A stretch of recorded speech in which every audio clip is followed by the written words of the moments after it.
Alright, so this is my E-11, and I made an E-11 just because I wanted an E-11. That's pretty much it. So here it is. It took me about 3 weekends to get it done. That's including the new sound font that I put on it. Nothing special, so don't get really excited. But yeah, it's based off of the S&T Sterling Airsoft. Some of the parts I got from eBay distributor. Forgot his name again. Keep forgetting that guy's name. Same place that I got the scope and extra parts for my DL44 ESB. That guy. I got the front of the Henksler counter. The back of it I had to fabricate myself. The scope. What else did I get from that dude? A couple other things that I didn't actually end up using, like a muzzle, but I ended up going with the muzzle that this one came with. I just added a little bit of a nub there just to give it a little bit something else. So yeah, I was able to keep none of the airsoft functionality. It's just a prop now. It doesn't shoot anything, which is perfectly fine with me. I was able to salvage the safety though. But I put a little snap action switch inside there so that when I went to full auto, it would be a full auto, but the switch didn't work, and I didn't actually find that out until the function check after I had sealed it all back up. But oh well. Anyway, but it's got a BlasterCore version 4.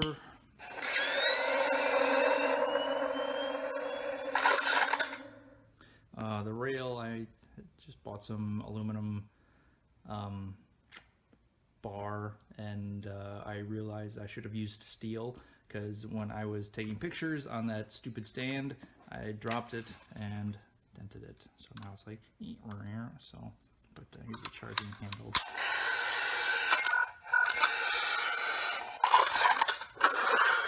I just changed out the magazine apparently, but so yeah, I got the mini screen on it too, and that's pretty cool. Bar graph here. This is the aux switch for changing the modes, ranges, whatever you want to call it. But it's not really canon because I made a couple of changes. One of them is that, like, there's all those but the Sterling platform, it has all these great holes in it, and I didn't want to cover them up with the T-grips, so I just offset them so that they're in between the holes now, so that you can actually see what's going on inside there.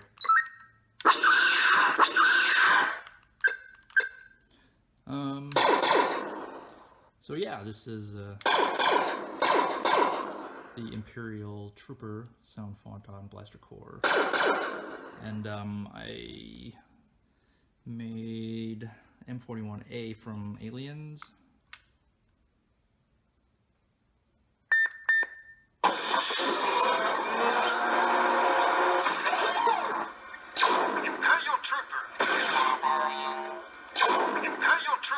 It's on there twice, just because this one is turned all the way down to 1, so I can shoot at the TV while I'm watching TV.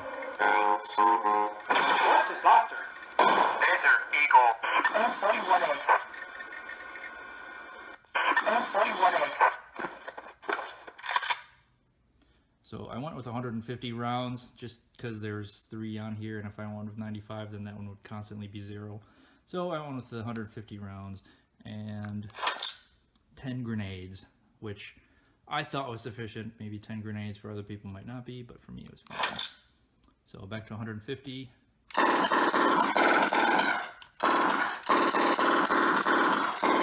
I think it's pretty cool.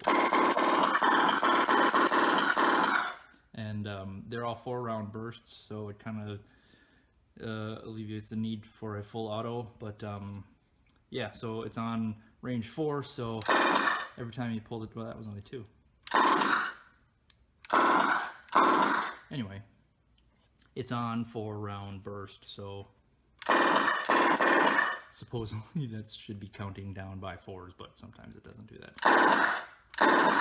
Now it's only counting down by 2s, which is cool because you're only losing half the energy, but still shooting out 4 rounds. I don't know how that works. Anyway, but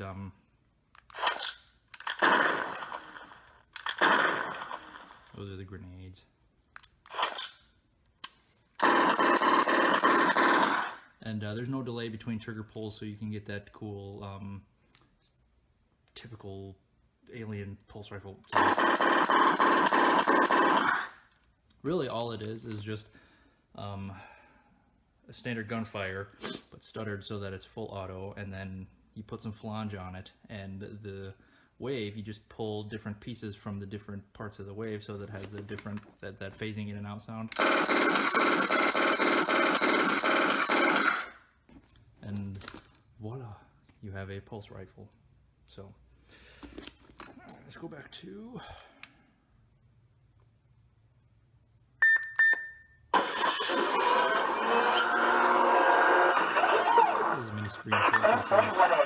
It's on font 3, Imperial Trooper. font 4, I don't know if you can see that.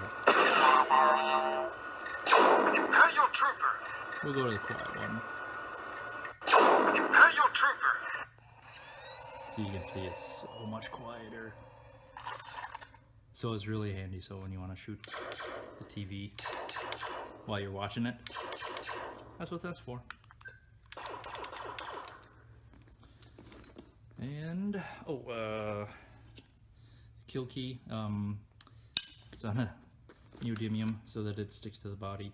The scope I did pretty much the same way as the DL44 ESB and the ANH for that matter. Recharge port in the front, speaker in the back. Here, I'll show you this part too.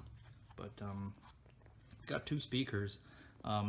This little piece right here is just a cross section of MHS ribbed section, and it fits perfectly in here, and gives a little bit of that impression because when you look at E11s, there's that spring right there. That's what people are used to seeing, so this kind of simulates it a little bit. So otherwise, that's how that works. And that is my E11.